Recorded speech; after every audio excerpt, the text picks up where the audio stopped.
Hey, what's up guys? It is I, Mark Yoon, and today I'm bringing another hopefully exciting video. So first I want to say thanks for being patient while I was away on that business trip. I'm finally back home, as you can see, so this is my first real video back, so hopefully we'll do that. I might actually do a live stream at some point soon, but let's just get right into the video and we'll talk about that stuff later. I made a video covering that Bandai Namco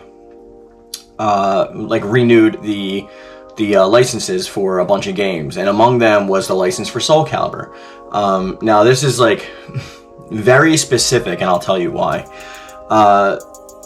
Some people, I'm not going to be mean, some people were in the comments and they were saying that like you have to have the license in order to sell the game, and they're still selling the game, therefore this doesn't mean anything. But they're actually a little bit wrong when it comes to that. I can see where their thought process was headed, but this was not a renewal for SoulCalibur 6. This was a renewal for the trademark SoulCalibur.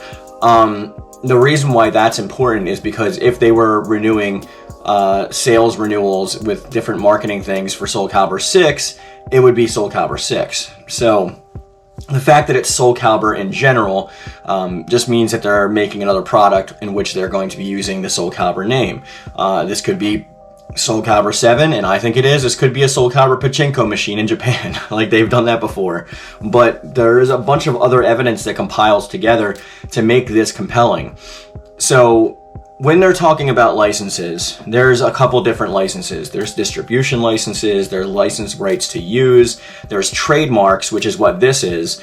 So it's not specifically a license, because there's a license for online digital stores, which is why when a license expires, you'll see things get delisted and taken off of the stores, like the PlayStation Store, that used to be there. This also has to do with like servers and all this other kind of stuff. So there's a lot of stuff involved when it comes to that. Trademarks are totally different, because trademarks is the right to use that trademark title, that name.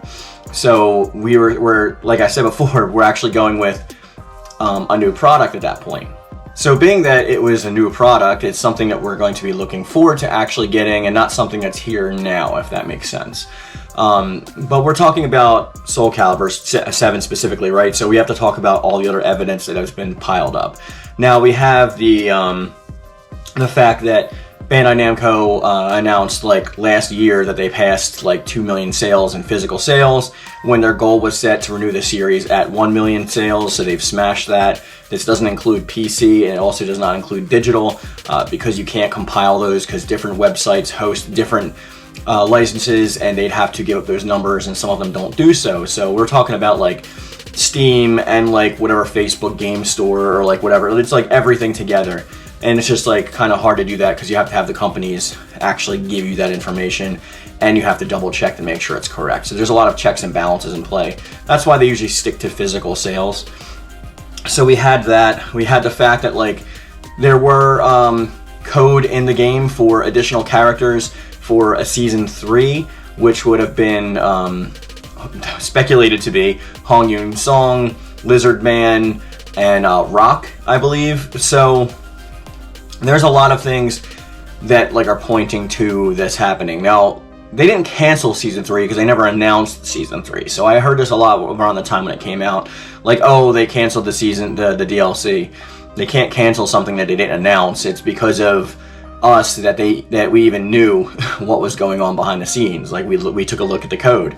Now, a lot of these things like could potentially show not doing well or whatever, but we know from the sales and we know from everything else that it was actually a successful project. Motohiro Okubo did a good job bringing back a new team Soul and a new project Soul in order to get this off the ground and prove to Bandai Namco that our souls still burn. So this was their conditions. The conditions were met, and then after that, we haven't had any DLC or anything for like over 2 years after Hwang Sung-young came out. Why I think this is important is because the characters that were supposed to be included in that season were legacy characters. And the only reason that you would withhold legacy characters is because you want more additional characters in the next title to be able to sell your game. There was tons of people who were upset that Yoon-Song didn't make it in.